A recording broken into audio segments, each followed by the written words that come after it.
Now what happens, and I want to make this clear because this is where many people get confused.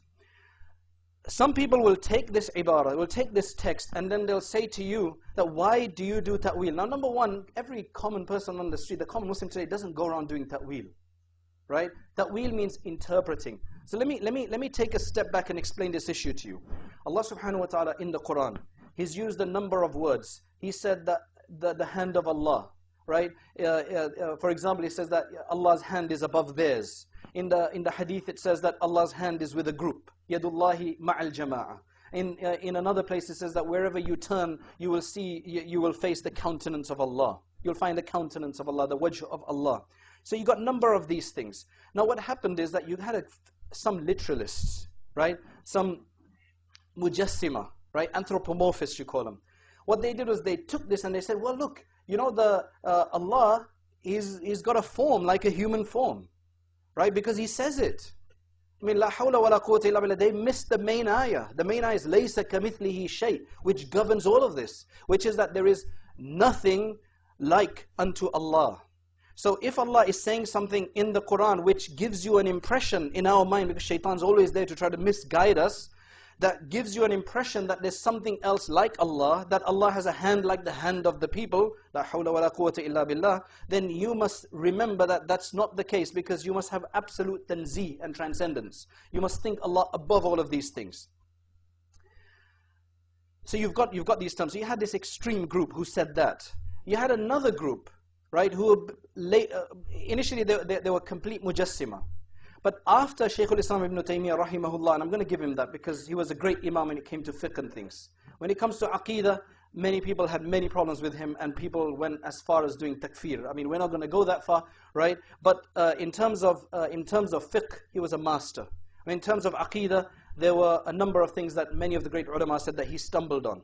And one of these is what gives rise to many problems today. Many of the polemics today are based on that.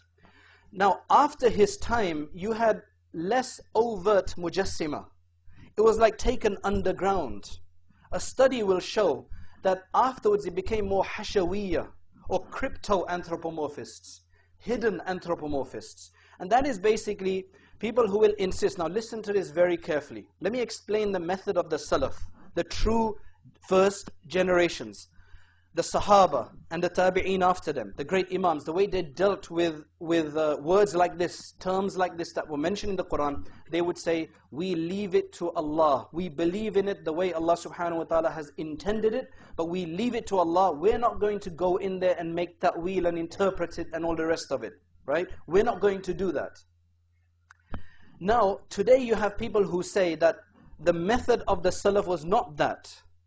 But it's a different method. They said that the method today, that was the method of the Salaf according to them, they're projecting this onto the Salaf, onto the true Salaf, is that you must think, you must believe that that this word yadun or wajhun is literal. It's haqiqah. That Allah has a hand. We're just not going to describe it. Some of them went as far as saying, and Ibn al-Jawzi, Abu al-Faraj Ibn al-Jawzi, the great Hanbali scholar who alhamdulillah was not on the Hashawiyya path, he said, my skin, my hair stands on end when I hear some of my fellow Hanbalis saying that you can say that Allah subhanahu wa ta'ala has a face, He has a hand, He runs, because all of these things are mentioned in the Quran or Sunnah, but you can't say He's got a head. I mean, can you imagine telling that to a crowd? What you're literally doing is that you're making them visualize a form. You can say He's got a face, you can say He's got this, that, but you can't say He's got a head. What kind of a creature are you trying to create? La hawla wa la quwwata illa billah. Why do you even need to get to this level? I mean, the Salaf never spoke about it at that level, right? I mean, some of these deviants went even further, right? But I'm just going to focus on what the focus is today. The way of the Salaf is that you just leave them the way they are. You consign their knowledge to Allah subhanahu wa ta'ala. What these people say is that no, if you just consign the matter to Allah and you say we don't know what it means that the Quran has terms that are useless, that are redundant, superfluous, that there's no meaning to them. In order for the Quran to have meaning, you must establish a literal meaning. So when it says hand, He's got a hand. When He's got a face, He's got a face. But we're going to say, it's not like the face of the human beings. It's not like the hand. Why do you even go that far? As I said, it kind of went underground.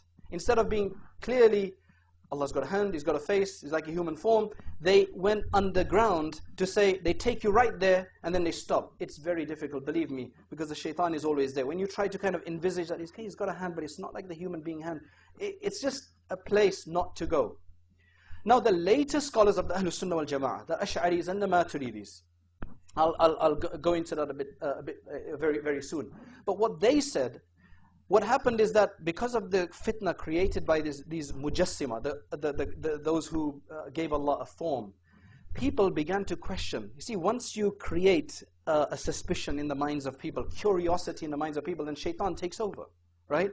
So they had to give something to the people to hold on to. So they thought very hard. So the Khalaf, the later scholars, they agreed among themselves that out of the many interpretations, because people are asking for an interpretation, and they won't just sit back and say, okay, leave it to Allah, right? Because there was just so much development in people's thoughts, and they became a lot more philosophical, and they were not so simple anymore. Imam Ghazali mentions that the people who will go fastest into paradise will be the bala, the simple people who don't, who don't question much of these things.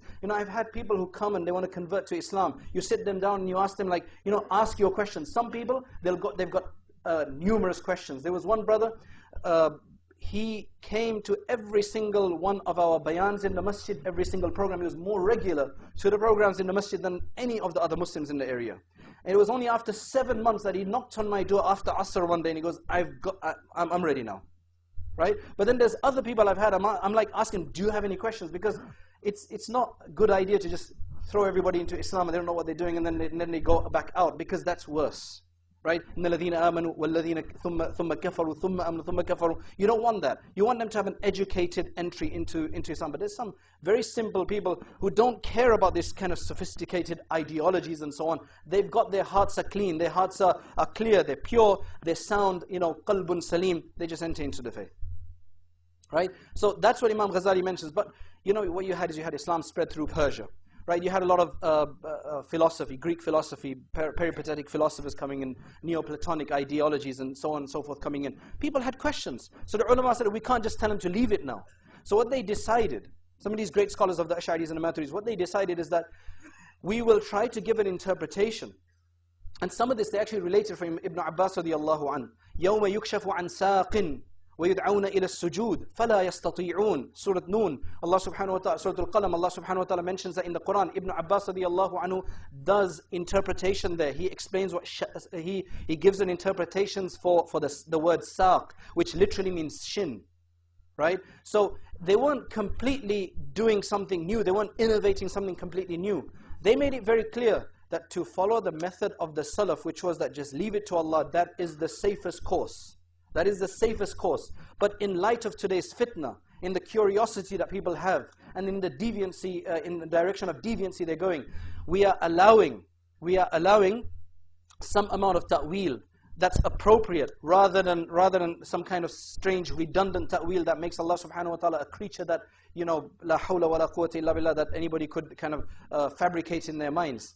So they allowed it, but all the time they stressed. Now this is, I'd like to clarify that most of the Hanafis are normally from the Maturidi school. Okay? Right? I don't want you to go out there and make a big fitna about this. Alright? If you've never heard about it before, I don't want you to make a big fitna. What are you, brother? Maturidi, Ashari? I don't want you to do that. Because it doesn't matter. As long as you've got the correct aqeedah, that's what's important. Alright? So I don't want to make this another point. But I know that there's going to be people who will confuse you. All the Ash'aris are deviant. In fact, when you got these, type on the internet, mashallah, it's proliferated with these dictionaries and encyclopedias of the deviant groups. And one of them is always the Ash'aris and the Maturidis. And the Hanafis and the Shafis and the Malikis and the Hanbalis. Right? And it's just like these are dal, mudil, and these are this, that, and the other.